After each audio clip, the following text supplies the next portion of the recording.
जय श्री कृष्ण, जय सिया राम। तो प्रेमी जनों, एक पितर पक्ष की कथा है जो मैं आपको सुनाता हूँ, जिससे सुनने से पितर पक्ष का सारा पुण्य फल प्राप्त होता है। पितर पक्ष में इस कथा को कहने से, सुनने से पितर पक्ष का पूर्ण फल प्राप्त होता है। श्राद्ध पर्व पर यह कथा अधिकांश क्षेत्रों में सुनाई जाती है। इस कहानी को पढ़े बिना पितर पक्ष का पुण्य नहीं मिलता, ऐसी मान्यता है। इस कथा के अनुसार महाभारत के दौरान कर्ण की मृत्यु हो जाने के बाद जब उनकी आत्मा स्वर्ग में पहुंची तो उन्हें बहुत सारा सोना और गहने दिए गए। कर्ण की आत्मा को कुछ समझ नहीं आया, वो तो आहार की तलाश कर रहे थे। कर्ण ने देवताओं के राजा इंद्र से पूछा, उन्हें भोजन की जगह सोना क्यों दिया गया? तब इंद्र ने कर्ण को बताया कि तुमने अपने जीवित रहते पूरा जीवन सोने का ही दान किया है, लेकिन आपने पूर्वजों को कभी भी खाना दान नहीं किया, अन्न का दान नहीं किया। तब कर्ण ने इंद्र से कहा, मुझे इस बात का पता ही नहीं था, मुझे ये ज्ञात नहीं था कि मेरे पूर्वज कौन हैं, और इसी वजह से मैंने उनका कभी श्राद्ध नहीं किया, कभी उन्हें कुछ दान नहीं किया। कर्ण ने प्रार्थना की कि मुझे एक बार फिर धरती पर भेज दिया जाए तो बड़ी कृपा होगी। कर्ण की प्रार्थना स्वीकार की गई। कर्ण को उनकी गलती सुधारने का मौका दिया गया और 16 दिन के लिए पृथ्वी पर वापस भेजा गया, जहां उन्होंने अपने पूर्वजों को याद करते हुए उनका श्राद्ध करके उन्हें आहार दान किया, तर्पण किया। इन्हीं 16 दिन की अवधि को पितर पक्ष कहा गया है। इस कथा को पढ़ने अथवा सुनने का बहुत महत्व है सज्जनों। इसे सुने बगैर पितर पक्ष का पुण्य प्राप्त नहीं होता, इसलिए कथा को पितर पक्ष में जरूर सुनना चाहिए। अपने पितरों को खुश करने के नियम से रोज जलदान करना चाहिए। गीता रामायण का नित्य पाठ करना चाहिए, क्योंकि 15 दिन आपके पितर आपके घर पर ही रहते हैं। उनको भी ये 15 दिन की छूट मिलती है। अगर तुमने अपने पितर देवों को खुश कर लिया तो वह तुम्हें सब कुछ प्राप्त करा सकते हैं। पुत्र धन धान से आपको संपन्न कर देते हैं। जो ऐसा नहीं करता तो पितर देव रूठ जाते हैं और तुम्हें श्राप देकर चले जाते हैं। इसलिए उनका श्राद्ध करना बहुत जरूरी होता है। उन्हें जलदान करना चाहिए, ब्राह्मणों को भोजन और दक्षिणा भी देनी चाहिए और अपने परिवार वालों को भी भोजन कराना चाहिए। अगर आपने अपने परिवार वालों को भोजन नहीं कराया तो पितरदेव रूठ जाते हैं। वो अपने सारे परिवार को एकत्रित देखना चाहते हैं। ऐसा करने पर आपके पितरदेव खुश हो जाते हैं। पितर पक्ष की पौराणिक एक कथा है। कथा के अनुसार जोगे भोगे 2 भाई थे। दोनों अलग अलग रहते थे। जोगे धनी था और भोगे निर्धन। दोनों भाइयों में तो प्रेम था, लेकिन जोगे की पत्नी को धन का अभिमान था, किंतु भोगे की पत्नी बड़ी सरल हृदय की थी।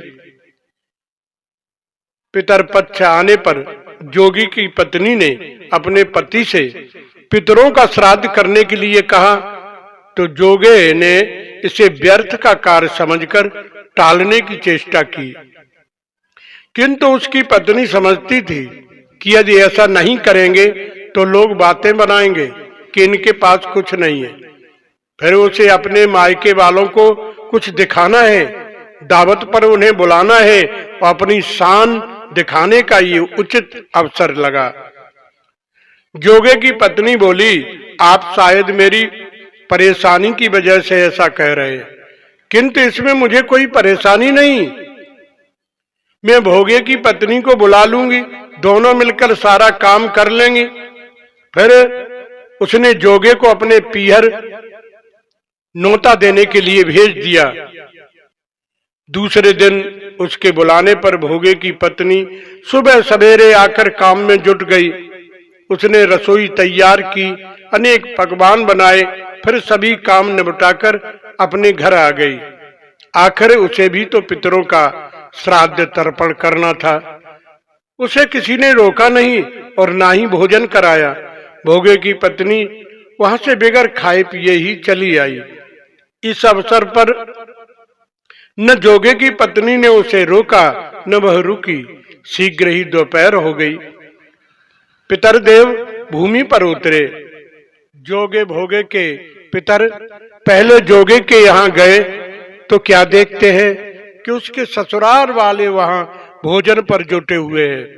वह निराश होकर वे भोगे के यहाँ गए। वहां क्या था? मात्र पितरों के नाम पर अग्यारी दी गई थी। पितरों ने उसकी राख चाटी और भूखे ही नदी के तट पर जा पहुंचे। थोड़ी देर में सारे पितर इकट्ठे हो गए और अपने अपने यहाँ के श्राद्धों की बड़ाई करने लगे। जोगे भोगे के पितरों ने भी अपनी आप बीती सुनाई। फिर वो सोचने लगे, अगर भोगे समर्थ होता तो शायद उन्हें भूखा न रहना पड़ता, मगर भोगे के घर में तो 2 समय की रोटी भी खाने को नहीं थी। यही सब सोचकर उन्हें भोगे पर दया आ गई। भगवान से प्रार्थना करने लगे कि भोगे के घर में धन हो जाए, भोगे माला माल हो जाए। अचानक वो नाच नाच कर गाने लगे, भोगे के घर धन हो जाए, भोगे के घर धन हो जाए। ऐसी मांग परमात्मा से करने लगे। प्रेमियों, सांझ होने को हुई। भोगे के बच्चों को कुछ भी खाने को नहीं मिला था। उन्होंने माँ से कहा, माँ मुझे बहुत जोर की भूख लगी है। प्रेमी जनों, तब उन्हें टालने की वजह से भोगे की पत्नी ने कहा, जाओ आंगन में होदी औंधी रखी है, उसे जाकर खोल लो और जो कुछ मिले बांट कर खा लेना। बच्चे वहां पहुंचे तो क्या देखते हैं कि होदी मोहरों से भरी हुई है। वे दौड़े दौड़े माँ के पास पहुंचे और उसे सारी बातें बताई।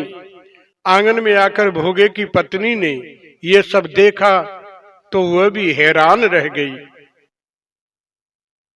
इस प्रकार भोगे भी धनी हो गया सज्जनों, मगर धन पाकर वह घमंडी नहीं हुआ। दूसरे साल का पितरपक्ष आया। श्राद्ध के दिन भोगे की स्त्री ने 56 प्रकार के व्यंजन बनाए। ब्राह्मणों को बुलाकर श्राद्ध किया, भोजन कराया, दक्षिणा दी। अपने सब परिवार वालों को बुलाया, आदर के सहित भोजन कराया। प्रेमी जनों, और जेठ जेठानी को बड़े ही आदर सम्मान के साथ भोजन कराया। इससे पितरदेव बड़े ही प्रसन्न हुए। भोगे को धन धान्य से संपन्न रहने का आशीर्वाद देकर चले गए। ये कथा सुनने वाले सभी प्रेमी जनों को जय श्री कृष्ण, जय सिया राम, जय जय सीताराम।